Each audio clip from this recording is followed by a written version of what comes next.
एका बहिणीच्या सदनापर्यंत आली तेव्हा अधिक समाधानी मी झालो की तुम्हा बहिणींची भेट बहिणींचं नातं थोडं बाजूला ठेवलं तर पाहायला गेलं तर तुम्ही एकमेकांच्या सौती आहात.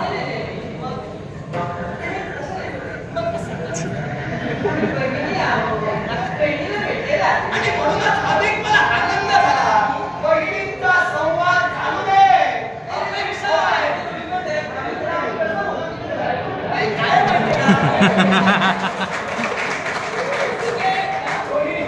म्हणणं तुमचं असतं तुझी इच्छाही प्रांजळ आहे. म्हणजे काय माहितीये का तुमच्या बहिणींचा संवाद मी तुम्हा दोघांचाही नवरा मी जर असतो तर एखादी कोणतरी मागे काही क्षण थांबा तेव्हा काय आहे ते मला मुळातपणे बोला. मी काही क्षण बाहेर त्यांच्याही भेटीसाठी जाऊ मी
आणि तुला बरेच जण तुला घाबरतात.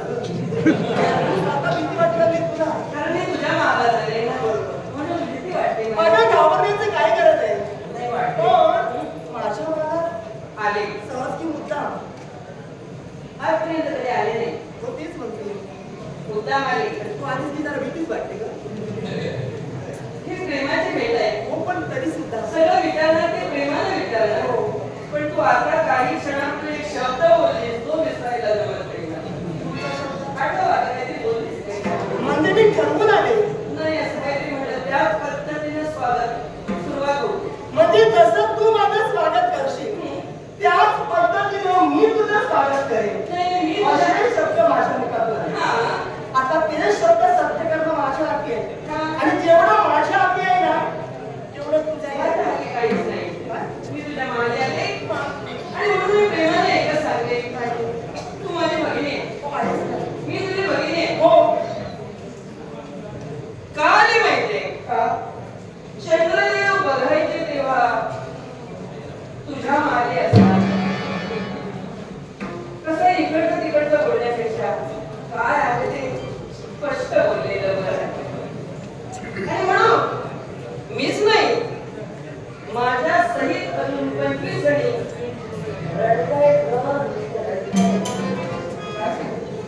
काय सांगते ते म्हणूनच हेच महत्वाचं कारण रडताय हे तुला माहित नाही कारण ते माझ्या समोर नाही म्हणजे याचं कारण आहे.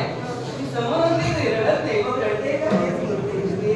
आता त्या 25 जणी रडताय त्याचं कारण असं काय प्रतीक झाले बघून म्हणून आले आणि म्हणून मी काय सांगते तुला की तू म्हणजे तुला ते माहित नाही माहित नसणार सुद्धा याचं कारण बहिणीचं दुःख जाणून घेण्याची कुवत तुझी नाही. आणि ती जर असली असती तर त्या रडतायत हे तुला माहितच नसतं. पण तुझ्या सुखापुढे तुला अजून कोणाचीही काहीही करत नाही असंच मला वाटतं. म्हणून तू मला हे विचारलं चुकीचं आहे असं मला वाटतं. कसं नाही आता तू काय म्हणालीस त्या 25 जणी रडताय आता त्यांचं दुःख जर मला कळलं असतं ना मी नक्कीच त्यांच्या समोर गेले. कळलं नाही माझ्या समोर आलं नाही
माझ्या महाली तू आली स्वागत वारंवार आलं ना तर कुणी कुणाचंही स्वागत करतं. कर्तव्य पद्धतीने कर्तव्य म्हणून केलं.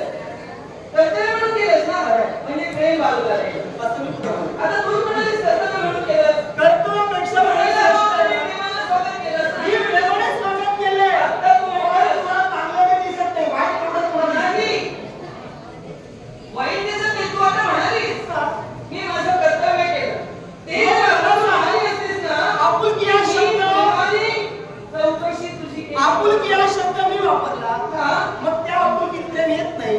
मग कर्तव्य नाही बोलतात. कर्तव्य येतं. आत्ताच म्हणालीस हो भगिनी म्हणून तुम्ही माझ्या समोर आला कारण चंद्रदेवांच्या आम्ही 27 वाऱ्या पण भगिनी म्हणूनच आम्ही संसार करतोय. 34 वर्ष आतापर्यंत आमचा निर्माण झाला नाही आणि याच्या पुढे सुद्धा मला तो करायचा नाहीये. त्याप्रमाणे पुन्हा म्हणून आम्ही संसार करतोय तशाच पद्धतीने संसार या रोहिणीला थाटायचा आहे. तुझ्या संसाराबद्दल मला काही म्हणायचं नाही का?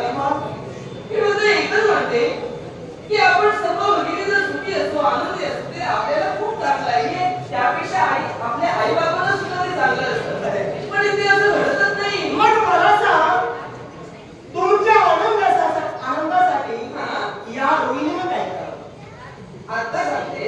मग आता तू आलीस म्हणून नाही यांच्याबद्दल का नाही आली? काय बोलतेस तू काय बोलते? मी तुला काय सांगते तुमचं काही जे दुःख आहे ना मला आता सांगा. माझ्या जे होईल ते तुमच्या सुखासाठी तो प्रयत्नही रोहिणी प्रयत्न नको भगिनीच्या सुखासाठी प्रयत्न करायचा असला असता तर चंद्र जास्तीत जास्त वेळ तुझ्या मागे होते तेव्हा चंद्रदेवाला तू सांगितलं असतं काय की मी समाधानी आहे पण माझ्या भगिनीचं काय झालं असते हवा तसा त्यांना वेळ देत नाही तुम्ही असं कधी बोललीस? म्हणजे चंद्रदेव जास्तीत जास्त माझ्या मालात असतात ते तुमच्या मालात टाक नाही. हा आरोप मी माझ्यावरती करतो. आरोप नाही आरोप नाही मग काय करतो? हा आरोप नाही आरोप मी करणार आहे. वेळ आहे ही सुरुवात आहे. फक्त एकच सांगते मी तुला की इतर भगिनींचं दुःख जर कळलं असतं तर या पद्धतीने तू सांगितलं नसतं. यापूर्वी हे सगळं तू का नाही केलं? मग मला सांग की चंद्रदेव जास्तीत जास्त या रोहिणीच्या मालात असतात ते तुमच्या मालात जात नाही. कधी विचारलं तुम्ही त्यांना? हो. नवऱ्यापेक्षाही आपण पहिल्यांदा आपण बहिणी आहोत आणि म्हणून म्हटलं प्रेमानं भगिनी आहे आणि त्या सौभाग्याच्या धनी आहे. आपल्या संसारात काय चुकतंय हे नवऱ्याला विचारायचं. विचारलं नाही ना कधी कधी कधी नवऱ्याबरोबर बोलत असताना काही मर्यादा पाळायला हव्या. मर्यादा मग काय पाळत करायला हवं? बरोबर उपाय सगळे बोलणार होता कोणीच बोलणार नाही. मी तुला आहे संयमाने आदराने प्रेमाने तो संयम तू ठेवणार तो संयम मी ठेवणार. तू संयम सोडू नकोस आणि सोडला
परवाच्या दिवशी नसतं. तू जे काही नव्हे म्हणून मी सांगते तुला जर हे सगळं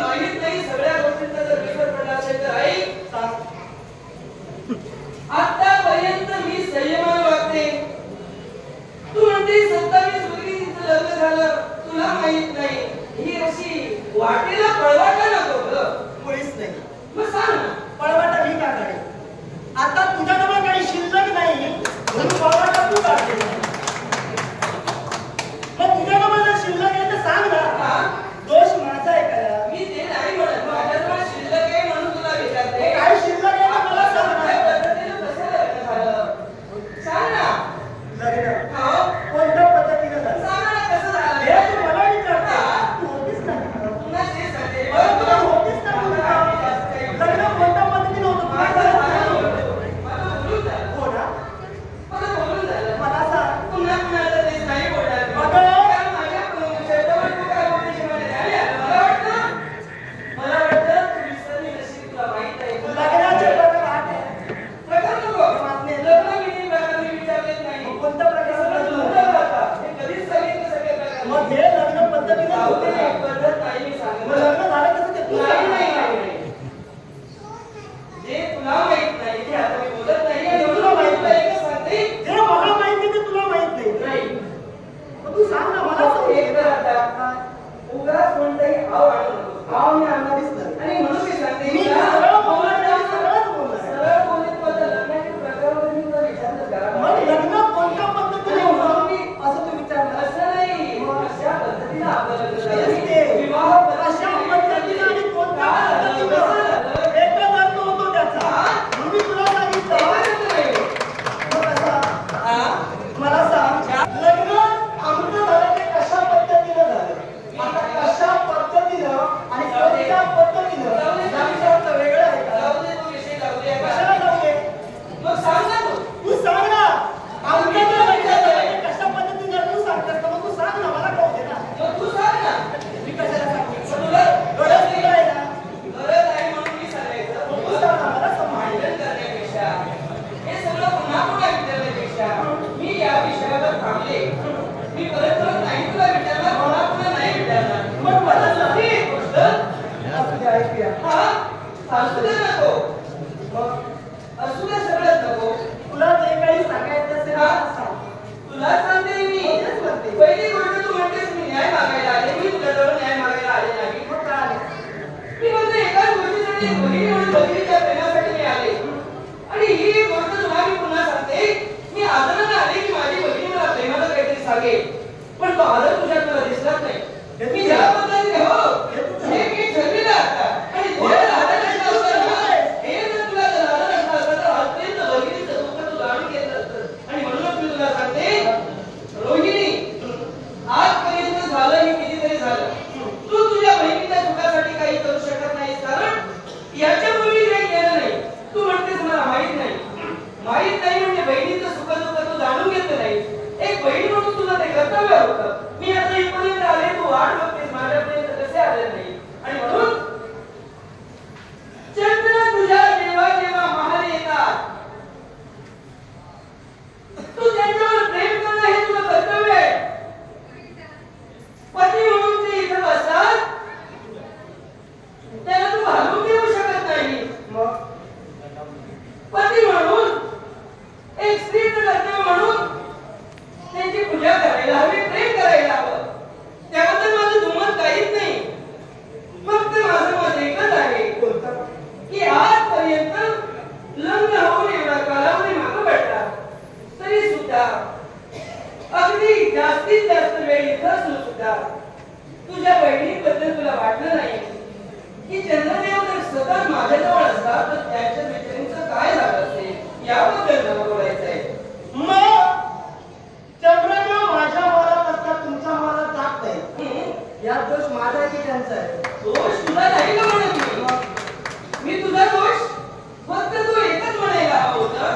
तरी म्हटलंस तू की तुम्ही माझे देव आहात. मी अशा सदनी तुम्ही येता पण इतर भार्यांच्या सदनी तुम्ही जात नाही. त्या माझ्या भगिनी आहेत. त्यांच्यावर सुद्धा तुमचं प्रेम असायला हवं. आता तू हे म्हणशील कारण माझ्याजवळ येतात म्हणजे मी आवडते. मी त्यांच्यावर प्रेम करते. मग सांग ते जर तुझ्या मागे येतात तू नेमकं असं काय करत असते जे आम्ही करत नाही? बराच वेळ ते भाषा मारत असतात. तुमच्या मनात जात नाही. हो. आणि हा जाब विचारायला प्रेमाने विचार. आता ते माझ्या मनात काय येत आहे नक्कीच असं काहीतरी गुण माझ्यात आहे ते त्यांना आवडले. आता तुमचं मी काय सांगते तू चांगली तुझे गुण चांगले तुझं प्रेम चांगलं म्हणून ते मग तुम्हाला मी वाईट कुठं म्हणते. पण मी काय सांगते की असं तरी त्यांना सांगायचा प्रयत्न केला का की आपल्या भगिनी सुद्धा आपल्याप्रमाणे सुखात नांदाव्यात असं तरी बहिणीचा विचार. मी बऱ्याच वेळा त्याला सांगितलंय. काय सांगितलं जसं प्रेम मला आपण देताय ना ते आता सांगते. बऱ्याच वेळा मी सांगितले हे तू आता इतकेच तसं नाही तू आता हे मला मगापासून मी तेच विचारते मगापासून मी तुला आता बऱ्याच वेळा सांगून सुद्धा ते तुमच्या मनात जात नाही या दोष माझा आहे का मला फक्त एवढंच सांग. तू बऱ्याच आणि खरं सांगितलं त्यांचे हे दुःख जाऊन तू माझ्यासमोर आली. आता इथं जेव्हा आलीस चंद्रदेव तुझ्या समोर होते की नाही आज त्यांना काय सांगितलं नवऱ्याला बोलताना काही मर्यादा पाळायच्या असतात. मर्यादा किंवा सहनशीलतेच्या बाहेर जातं. सहन करणं जमत नाही तेव्हा विचारायला हवं. अजूनही मला सहन करणं शक्य आहे. हो ना. जेव्हा सहन करणं मला शक्य होणार नाही तेव्हा मी त्यांना विचारणार आहे. आणि दत्तक म्हणून मी माझी भगिनीला विचारलं मी त्याच्या अगोदर मी तुला सांगितलं. मी तेच तुला सांगते माझ्या पर्यंत मी समजण्याचा प्रयत्न त्यांना केलाय. आता ते तुमच्या महाराज का जात नाही यात उत्तर मी देणार की ते देणार. तुला सांगते की याच्यापूर्वी तू तुझ्या बहिणीचं सुखदुःख जाणून घ्यायला असं कसं म्हणतेस तू आमच्यापर्यंत यायला हवं. आता मी काय हो तुमच्यापर्यंत काय म्हणत माझी बहीण नाही तसं नाही मग तुमचं दुःख जर मला कळलं नाही तर तुमच्यासमोर मी काय कधी कळतं जेव्हा आपल्याकडे असतो तेव्हाच कळतं. तुमच्या आता तू सांगितलंस ना आता सांगितलं नाही तुला मला कळलंय आणि म्हणून मी तुला सांगते ते तुमच्या मनात येत नाही या दोष माझा मुलगी याच्यामुळे तुला दुःख कळलं नाही याचं कारणच असतं तू स्वतःच्या सुखासाठी झटते. असं तू म्हणते हा तुला स्वार्थीपणा झाला. असं तू म्हणते हे सारं काही व्यक्ती ठरविते. नाही नाही इतकी ठरत मग त्यांना घेऊन ये ना मग त्यांना घेऊन ये मला सुद्धा मला एकच म्हणायचंय हे जर तुमचं त्यांना समजलं असतं ना तर माझ्यासमोर आलं असतं. साऱ्यांच्या वडिलांना घेऊन तू माझ्यासमोर आलीस ना त्यांना पण घेऊन ये. जरा ऐकून घे का हे जे काही चाललंय ना हे जे काही चाललंय त्या 25 जणींना इथं घेऊन शक्य येणं शक्य आहे का. मग 25 जणी तुमचं तुमचं आहे. तुझ्या बरोबरचं बोलणं माझं संपलं. तू अजून आई बाबांना सुद्धा घेऊन कुठून तयार तू कसला आहे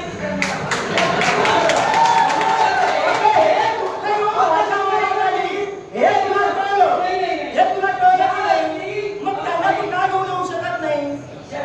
अगं वेडेपणा आहे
दक्षा आम्ही 27 बहिणी.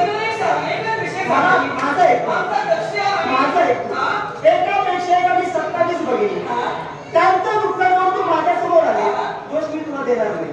कारण त्यांच्याबद्दल तुला आपुलकी आहे, त्यांच्याबद्दल तुला प्रेम आहे. पण मला सांग, अगं मी सोडून आम्ही 26 बहिणी.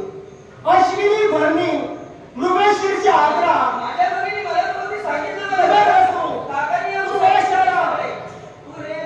मी तुला सांगते, पूर्व फाल्गुन, उत्तर फाल्गुन, पुष्य, वश्लेषा, मघा. अगं मी तुला का सांगितलं? त्यांचं दुःख तू घेऊन आले. तू मला काय म्हणाली? लग्न कसं झालं हे तुला माहित नाही. आता माझ्या भगिनी आपल्याला माहित नाही, मग त्यांची नावं कशाला सांगायला लागली? हा, म्हणून सांगते, बोलताना मर्यादा पाळायला हवी. लग्न कसं झालं ना, तुला बहिणीची नावं माहित आहे? तुला नावं माहित आहे? ती सांगते काय? तुला नावं माहित आहे? काय सांगते काय? मग बहिणीची नावं सांगते सांग. काय? लग्न कसं झालं, कोणत्या पद्धतीनं झालं, तुला विचारलंय ते सांग. मी काय म्हणाले? माझ्या भगिनीची नाव मला माहित आहे, तुला माहित आहे. लग्न झालं कसं ते सांग. तुला माहित आहे ना? लग्न कसं, मग तू लग्न कसं झालं काय सांग. पळवाटा काढते? आता लग्न सांग ना. आता काय आहे? तुला जमत नाही. अगं पळवाटा काढायची तुझी सवयच आहे गं. ही पहिल्यापासून तुझी सवय आहे. आणि म्हणून मला हे तुझ्याशी खेळ घालायचा नाहीये. मी एकच तुला सांगते, मी परत त्यांना समजवण्याचा प्रयत्न करेन. आता ते येतील की नाही हे चंद्रदेव ठरवितील, मी ठरविणार नाही. झालं तुझं बोलून? चालेल. तू 25 बहिणींना आणायला सांगितलं. मी आता पर्याय तुला आधी आजोबांना किंवा बाबांना मी आईला आणायचं, तुला जमीन जमलं नाही. त्यानंतर मी तुला सांगितलं आमचं लग्न कसं झालं हे जमलं नाही. आणि आता तुला जेवढं माहिती आहे तेवढं तू सांगते. असं करू नकोस. आणि म्हणूनच मी तुला सांगते, तुला जे जमत नाही ते नियम बाह्य होते, म्हणून मी हाती दारिणी घेतली. मग घेतलीस ना? त्याचं कारणच आहे. अगं घेतलीस तेव्हा माझ्या लक्षात आलं. अगं जी दारिणी घेऊन हा? स्वतःच्या भगिनीसमोर उभी आहे, हा? आपल्या रक्ताचं नातं आहे. हा? पण कुठेतरी ते रक्ताचं नातं तू तारदिशी तोडीलस याचं कारण आहे. आणि हाती शस्त्र घेतलीस. आता मला सांग, ही बहिणीची काळजी मला कुठे काय माहिती? पण तू काय म्हणालीस? त्यांचं सुख मला पावत नाही असं तू म्हणाली. मग भगिनीसमोर जेव्हा शस्त्र घेतलं, माझं सुख आता तू पाहणार आहे. हे सगळं बरोबर आहे तुझं. मग मी तुला काय सांगितलं? तू जेव्हा नियम बाह्य बोलायला सुरुवात केली तेव्हा मी विषय तेव्हा थांबवलाय माझा. विषय तू मी थांबली. तेव्हा बोलायची बंद झाले. अगं बंद झालीस ना तू. अगं, संघर्ष तू म्हणत असतील तर भले भले गेले ग. म्हणून मी तुला सांगते, तू असं स्वतःला उगाच मोठेपणा समजू नको. लुटी घे, भले भले गेले असतील. ऐक, भले भले गेले असतील. तू 25 जणांना का आणायला सांगितलं? भले भले गेले मी असतील. तुला सांगते, ऐक. मी जरा फार वेगळी आहे. ऐक ना, तू वेगळी नको. तू मला 25 जणांना जर आणायला सांगितलंस तर माझ्या आई बाबांना एकदा घेऊन ये, नंतरच बोला. का मी घेऊ? कारण तू मला 25 जणांना आणायला सांगितलं. गरज तुला आहे ना? गरज मला नाही. तू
तिच्या भगिनीला प्रेम करत नाही हे तुला आजपर्यंत जाणवलं नाही, कारण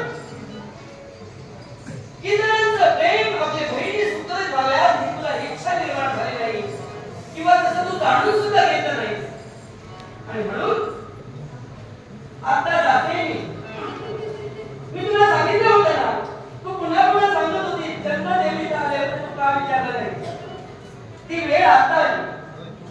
भगिनीला मी विचारलं, एवढा विखंडवाद निर्माण होईल असं वाटलं नव्हतं, पण ज्या अर्थी तिचा विखंडवाद निर्माण झाला अर्थात आता तुझ्याबरोबर संघर्ष करू इथं वेळ वाया घालवण्यापेक्षा चंद्रदेवतेपर्यंत जाईल आणि त्यांना ते सगळं विचारेल.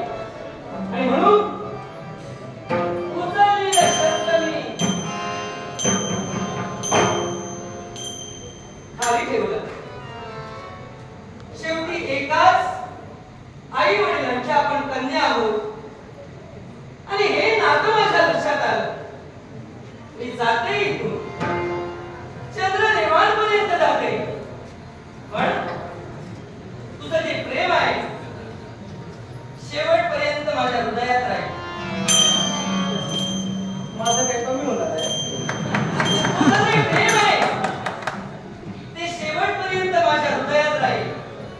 आणि म्हणून तुझ्या प्रेमासाठी तू आतुर आहेस, माझ्या प्रेमासाठी मी आतुर आहे. चंद्रदेवतेपर्यंत जाणार त्यांना सुद्धा जाऊ विचारे. आता तुझ्याशी मला देणं घेणं काही नाही.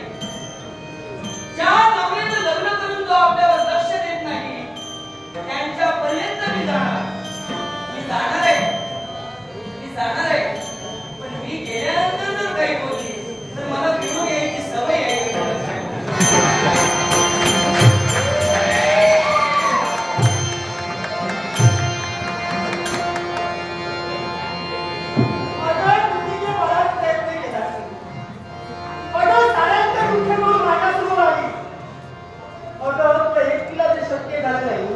ते सारं म्हणजे